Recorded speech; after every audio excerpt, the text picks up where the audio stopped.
जब RUHS का नाम, एक मिनट माननीय सदस्य, जब पक्ष और विपक्ष दोनों से निवेदन है कि निर्दलीयों को पूरा मौका मिले। हम जब बोलते हैं तब आप बीच में बोलने लग जाते हैं। हाँ, निश्चित रूप से आप दोनों ने, पक्ष और विपक्ष ने, स्टेट का तो ये हाल कर ही दिया है। प्रदेश की 8 करोड़ जनता देख ही रही है।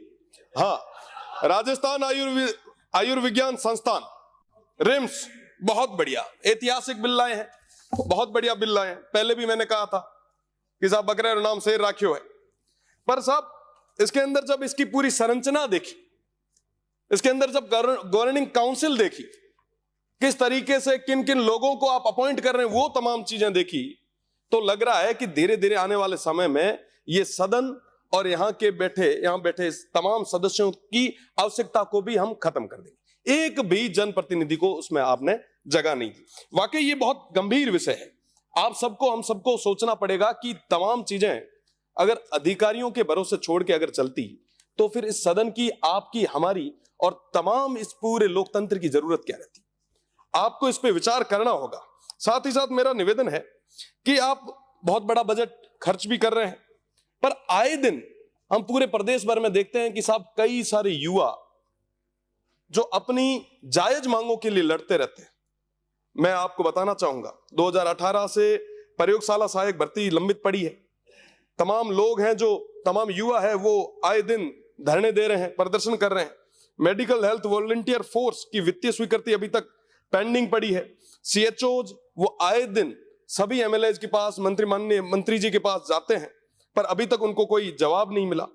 कई सारी चिकित्सा सेवा अधिनियम 2023 के blood bank technician, OT technician, cath lab, dialysis, तमाम लोग, ये तमाम युवा आए दिन अपनी जायज मांगों के लिए आगे आ रहे हैं। नर्सिंग कर्मी हैं, वो नर्सिंग निदेशालय की मांग करते हैं, पर साहब इन तमाम चीजों पे कभी कोई ध्यान नहीं देता। रिम्स बनाने की ओर तो हम जा रहे हैं, पर आप विचार करें साहब, एक तरफ आप रिम्स बना रहे हैं, दूसरी तरफ आपके ग्रामीण क्षेत्रों के CSC, PSCs के क्या हाल है, डिस्ट्रिक्ट हेडक्वार्टर के जो हॉस्पिटल्स हैं उनके क्या हाल है। मैं एक छोटा सा उदाहरण आपके सामने रखना चाहूंगा। बाड़मेर हमारा जिले का सबसे बड़ा अस्पताल है। आज के समय में वहां पे उपचार कम और घोटाले ज्यादा हो रहे हैं, हर एक चीज में घोटाले। मैं तो प्रदेश की सरकार से, विशेषकर मंत्री जी से निवेदन करना चाहूंगा, अगर आप मजबूत हैं, अगर वाकई कुछ कर सकते हैं, तो Barmer medical college, Barmer hospital और पूरे हेल्थ सिस्टम की एक बार जांच करवा दें। दूध का दूध, पानी का पानी हो जाएगा। आपकी CHC, PSC कमजोर है, जिसके कारण आए दिन डिस्ट्रिक्ट हेडक्वार्टर पे लोड बढ़ता है। डॉक्टर्स तो पहले से ही कम है। अब डॉक्टर की मैं बात कर लूं, अपन बात कर रहे हैं कि साहब हम रिम्स बना रहे हैं।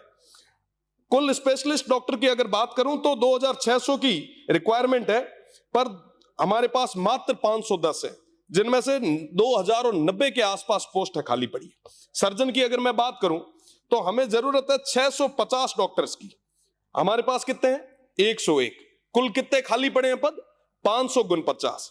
स्त्री रोग, अभी जो बात चल रही थी, मातृ शक्ति की बात हम करते हैं, महिला सशक्तिकरण की बात करते हैं, पर आप देखें साहब कि 650 पदों की जरूरत है, 650 डॉक्टर्स की जरूरत है।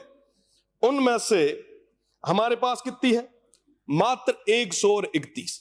आप विचार करें कि 519 पोस्टें खाली पड़ी है। मैं ये आंकड़ा बता रहा हूं, ये आंकड़ा मेरा नहीं है, ये हेल्थ डायनेमिक्स ऑफ इंडिया का एक सर्वे है, उसकी रिपोर्ट मैं आपके सामने रख रहा हूं।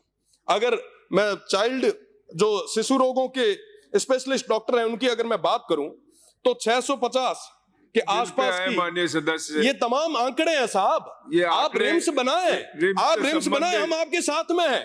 अगर आप कोई नवाचार, मेरा निवेदन है सभापति महोदय, आप कोई नवाचार करें, हम आपके साथ रहेंगे, पर कम से कम जो निवेदन है, और बहुत सारे मुझे आपका संरक्षण चाहिए साहब। मेरी बात मुझे पूरी करने दें। आप बनाएं, आप निश्चित रूप से बनाएं, पर आप जो पहले से जो व्यवस्था है उसको मजबूत तो करें। मैं बाड़मेर से आता हूं, सीमांत क्षेत्र से आता हूं।